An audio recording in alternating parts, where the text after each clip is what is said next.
Quid des émotions?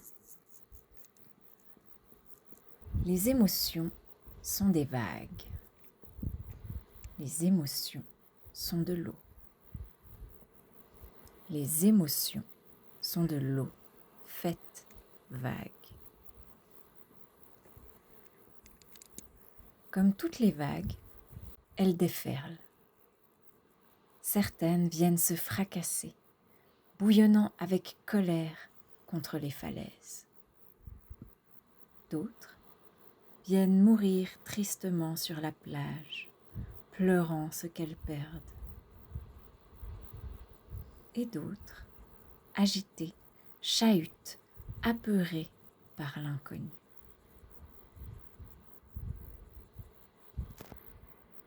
Mais toutes, ce sont des vagues qui déferlent dans notre vie, avec un commencement et une fin. Et entre deux, tout un univers de sensations, à venir goûter, à venir se délecter, à venir vivre jusqu'au plus profond de notre être. Les vagues, les émotions, sont des invitations du vivant à venir vivre le mouvement qui se meut en nous. Puissions-nous être disponibles pour les recevoir? Puissions-nous être accueillants, curieux, ouverts, prêts à plonger dedans et à découvrir le monde onirique qu'elles ouvrent, rempli d'univers à explorer, d'univers sans histoire à comprendre, juste à être, à vivre.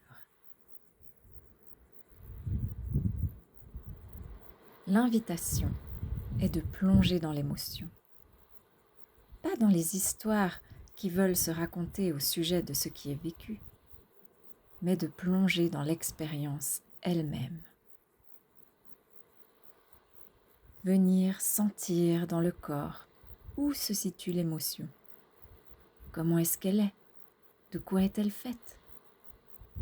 Est-ce qu'il y a de la tension, de la contraction, des frémissements? S'il y a une douleur, se laisser la ressentir. C'est dur, c'est froid, c'est tranchant, c'est piquant, c'est chaud, c'est lourd, c'est fuyant. Peut-être qu'il y a avec les sensations d'autres perceptions, des couleurs, des textures, des formes, des images, sans chercher à comprendre, juste vivre pleinement, suivre tout ce que ça raconte de lui-même, sans queue ni tête, sans dessus-dessous, sans sens, comme dans un rêve, un peu loufoque, un peu fou.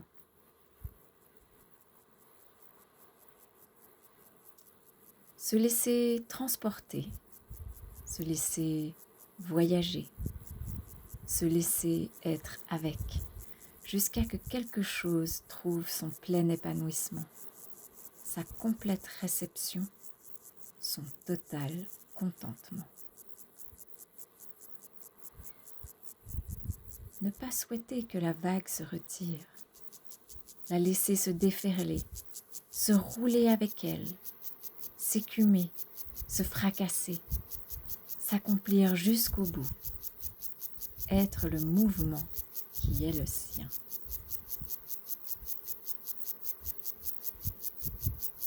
Et lorsqu'elle se retire d'elle-même, découvrir ce qui n'avait jamais cessé d'être, le calme infiniment paisible de l'océan que nous sommes.